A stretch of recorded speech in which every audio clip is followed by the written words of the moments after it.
Hello everyone, I am सुगम। Welcome back. तो कैसे हो आप सब? आई होप आप सब अच्छे होंगे। स्वागत है आप सभी का आपके अपने एसपी स्टडी यूट्यूब चैनल पर। तो गाइस, यहाँ पर आज हम देखने वाले हैं, जैसा कि आपने कहा था कि हिस्ट्री के जो भी आपके इम्पोर्टेंट क्वेश्चन हैं वो एक ही वीडियो में बता दीजिए, ठीक है। तो गाइस, जो आपका फर्स्ट पार्ट है वो अपलोड हो चुका है। वहाँ पर हमने देखे थे जो आपके कुछ ऑब्जेक्टिव क्वेश्चन और सब्जेक्टिव क्वेश्चन यानी अतलग उत्तरीय प्रश्न और जो आपके बहुविकल्पीय प्रश्न आते हैं उनको हम देख चुके हैं। अब यहाँ पर हम देखने वाले हैं जो आपके लघु उत्तरीय प्रश्न और विषय उत्तरीय प्रश्न आप कौन कौन से तैयार करोगे। तो पहला प्रश्न आप देख सकते हो, दिया गया है कि स्तूप की संरचना का वर्णन कीजिए, ठीक है। जो आपके very very most important question है उन्हीं को यहाँ पर रखा गया है। तो स्तूप की संरचना का वर्णन कीजिए। तो चलिए देखते हैं इस प्रश्न का आंसर आप किस तरह से लिखोगे। इसकी संरचना आपको किस तरह से बनानी है उसको भी देखेंगे। आप लिखोगे कि बुद्ध के अवशेषों पर स्तूप का निर्माण किया गया था। विभिन्न जातक कथाओं और मूर्ति कला की उत्कीर्णों के चित्रण के लिए वास्तुकला के स्तूप भी महत्वपूर्ण हैं। इनके कुछ प्रसिद्ध स्तूप सांची, बैरात एंड यहाँ पर नेक्स्ट है भरूच, अमरावती, देवनीमोरी आदि में पाए गए हैं, ठीक है। इसके बाद यहाँ पर आप लिखोगे कि स्तूप की उत्पत्ति पृथ्वी के एक साधारण अर्धवृत्ताकार टीले के रूप में हुई। साइड से आप देख सकते हो। इसके बाद आप लिखोगे जिसे बाद में अंड कहा गया। धीरे धीरे यह एक अधिक जटिल संरचना में विकसित हुआ। गोल और चौकोर आकार को संतुलित करता है। अंड के ऊपर हरिमिका एक बालकनी जैसी संरचना थी जो देवताओं के निवास का प्रतिनिधित्व करती थी। क्लियर। इसके बाद यहाँ पर थोड़ा आपको और लिखना है कि हरिमिका से ऊपर एक उठी हुई संरचना थी जिसे यश कहा जाता है, जिसे अक्सर छतरी अथवा छतरी कुटिया के ऊपर रखा जाता था। टीले के चारों ओर रेलिंग या कटघरा था जो पवित्र स्थान को लौकिक दुनिया से अलग करता था। अब यहाँ पर जो आपका चित्र है उसको भी आप देख सकते हो, ठीक है।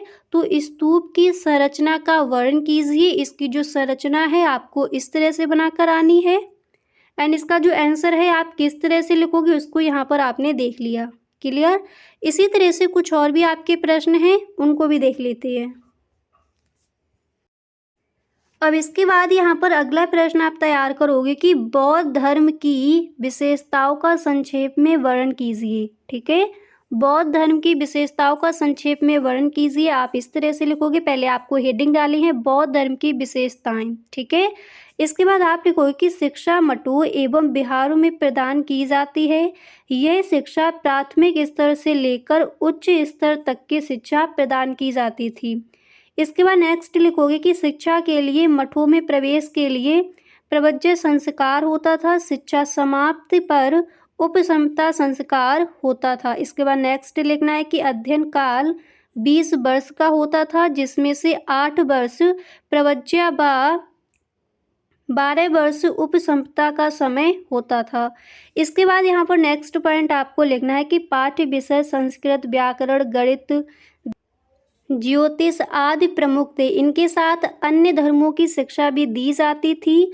साथ ही धर्म विद्या एवं अन्य कुछ कौशलों की शिक्षा भी दी जाती थी। इसके बाद नेक्स्ट लिखो कि रटने की विधि पर बल दिया जाता था। इसके साथ वाद विवाद, व्याख्यान, विश्लेषण आदि विधियों का प्रयोग किया जाता था। व्यावसायिक शिक्षा के अंतर्गत भवन निर्माण, कताई, बुनाई, मूर्तिकला व अन्य कुटीर उद्योगों की शिक्षा दी जाती थी। इसके बाद आप लिखोगे मुख्यतः कृषि एवं वाणिज्य की शिक्षा दी जाती थी। इसके बाद यहाँ पर आपको लिखना है कि गुरु नानक देव जी सिखों के प्रथम गुरु थे, ठीक है। इनके जन्म दिवस को गुरु नानक जयंती के रूप में मनाया जाता है। नानक जी का जन्म 1469 में कार्तिक पूर्णिमा को पंजाब पाकिस्तान क्षेत्र में रावी नदी के किनारे स्थित तलवंडी नाम गांव में हुआ। इतना लिखने के बाद फिर आप लिखोगे कि नानक जी का जन्म एक हिंदू परिवार में हुआ था। इनके पिता का नाम कल्याण या मेहता कालू जी था और माता का नाम तृप्ति देवी था। 16 वर्ष की उम्र में इनका विवाह गुरदास जिले के लाखौकी नाम स्थान की रहने वाली कन्या सुलक्ष्मी से हुआ। इनके 2 पुत्र श्रीचंद और लक्ष्मीचंद्र थे, ठीक है, इस तरह से आप लिख कर आओगे। नीचे भी थोड़ा आपका लिखा है, इस तरह से आप इस प्रश्न का आंसर लिखोगी। इसके बाद यहाँ पर अगला प्रश्न है कि सविनय अवज्ञा आंदोलन के विभिन्न आयामों पर व्याख्या कीजिए। तो आप लिखोगे कि सविनय अवज्ञा आंदोलन, पहले आपको हेडिंग डालनी है। इसके बाद आप लिखोगे कि सविनय अवज्ञा आंदोलन का प्रारंभ महात्मा गांधी जी के नेतृत्व में किया गया था। इस आंदोलन की शुरुआत गांधी जी के दांडी मार्च यात्रा से हुई थी। गांधी जी तथा साबरमती आश्रम के 78 अन्य सदस्यों ने 12 मार्च 1930 से अहमदाबाद से 241 मील की दूरी पर स्थित एक गांव के लिए यात्रा प्रारंभ कर दी। यात्रा प्रारंभ होने के बाद यह 6 अप्रैल 1930 को दांडी पहुंच गए थे। वहां पहुंचने के बाद उन्होंने नमक कानून को तोड़ा। इस समय नमक पर सरकार का एकाधिकार था तथा इसी वजह से किसी के द्वारा नमक बनाना और कानूनी माना जाता था। गांधी जी ने इस कानून की अवज्ञा करते हुए समुद्र के जल का बाष्पीकरण करके बने हुए इस नमक को अपनी मुट्ठी में उठा लिया तथा सरकार के बने हुए इस नमक कानून को तोड़ा। क्लियर। इसके बाद यहाँ पर थोड़ा आपको और लिख देना है कि सविनय अवज्ञा आंदोलन की शुरुआत, इसमें आप लिखोगे कि गांधी जी के द्वारा नमक कानून को तोड़ने के बाद ही संपूर्ण भारत पे सविनय अवज्ञा आंदोलन का प्रसार शुरू हो गया। इस आंदोलन के प्रारंभ होने के बाद नमक बनाने की घटनाएं पूरे देश में घटित होने लगी। लोगों के द्वारा नमक को बनाना सरकारी अवज्ञा का प्रतीक बन गया। इसके बाद आप थोड़ा और लिख दोगे कि इस आंदोलन के चलते राजगोपालाचारी ने तमिलनाडु में दांडी मार्च जैसी एक मार्च का आयोजन किया। इसके बाद आप लिखोगे यह आयोजन तिरुचिरापल्ली से वेदारण्यम तक श्री राजगोपालाचारी द्वारा किया गया था। सरोजिनी नायडू जो कांग्रेस के अध्यक्ष होने के साथ एक प्रसिद्ध कवयित्री भी थी। इसके बाद आपको लिखना है कि उन्होंने सरकार के धरसना यानी गुजरात में स्थित अहिंसक सत्याग्रह के द्वारा नमक के कारखाने पर मार्च का नेतृत्व किया। ठीक है, तो ये जो आपका क्वेश्चन है, इस तरह से आप इस प्रश्न का आंसर लिख कर आओगे। इसी तरह से कुछ और भी आपके इंपॉर्टेंट क्वेश्चन हैं, उनको भी देखते हैं।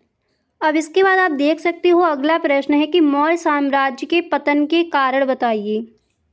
आप इस तरह से लिखोगे कि मौर्य साम्राज्य के पतन के निम्नलिखित कारण थे। मौर्य साम्राज्य केंद्रीकृत प्रशासन पर टिका था, जिसका सबसे मजबूत आधार था सुयोग्य एवं दूरदर्शी सम्राट। 232 ईसा पूर्व में अशोक की मृत्यु के बाद मौर्य साम्राज्य कमजोर होने लगा और अंततः लगभग 185 ईसा पूर्व में अंतिम मौर्य सम्राट बृहद की हत्या हो गई। आर्थिक संकटग्रस्त व्यवस्था का होना भी पतन के कारणों महत्वपूर्ण माना जाता है। इसके बाद आप नेक्स्ट लिखोगे पतन के अन्य कारण। इसमें आपको लिखना है अयोग्य, निर्मल तथा अदूरदर्शी उत्तराधिकारी। नेक्स्ट लिखोगे प्रशासन का अत्यधिक केंद्रीकरण। इसके बाद यहाँ पर नेक्स्ट आपको लिखना है कि राष्ट्रीय चेतना का अभाव, आर्थिक एवं सांस्कृतिक असमानताएं, प्रांतीय शासकों के अत्याचार एंड करों की अधिकता। ठीक है, इस तरह से आप इस प्रश्न का आंसर लिखोगे। इसी के साथ यहाँ पर अगला प्रश्न आप तैयार करोगे, नमक आंदोलन के बारे में विस्तार से समझाइए। ठीक है, तो आपको यहाँ पर इस तरह से लिखना है कि महात्मा गांधी ने अंग्रेज़ों के नमक कानून को तोड़ने के लिए इस दांडी मार्च का आयोजन किया था। साल 1930 में आज ही के दिन यानी 12 मार्च को महात्मा गांधी के नेतृत्व में इस दांडी यात्रा की शुरुआत हुई थी। यह एक ऐसा वक्त था जब देश आज़ादी के लिए अंगड़ाई ले रहा था। एक तरफ भगत सिंह जैसे युवा नेताओं ने अंग्रेज़ों की नाक में दम किया हुआ था और दूसरी तरफ महात्मा गांधी अहिंसात्मक आंदोलन के जरिए अंग्रेज़ों का नमक कानून तोड़ने निकल पड़े। इसके बाद नेक्स्ट आप यहाँ पर लिख दोगे कि 12 मार्च 1930 को महात्मा गांधी ने नमक पर टैक्स लगाने के अंग्रेज़ों के फैसले के खिलाफ अहमदाबाद में साबरमती आश्रम से नमक सत्याग्रह की शुरुआत की। इसके तहत समुद्र के किनारे बसे एक गांव दांडी तक 24 दिन की लंबी यात्रा की गई। यहाँ पहुंचकर गांधी जी के नेतृत्व में हजारों लोगों ने अंग्रेज़ों ने नमक कानून को तोड़ा? यह एक अहिंसात्मक आंदोलन और पद यात्रा थी। देश की आज़ादी के इतिहास में दांडी यात्रा को खास महत्व दिया जाता है। तो इस तरह से आप इन प्रश्नों के आंसर लिख कर आओगे। तो गाइस आज के लिए बस इतना ही, मिलते हैं नेक्स्ट वीडियो में। अगर सच में आपको वीडियो अच्छा लगा है तो आप इस वीडियो को एक लाइक ज़रूर कर दें। Okay, thank you so much.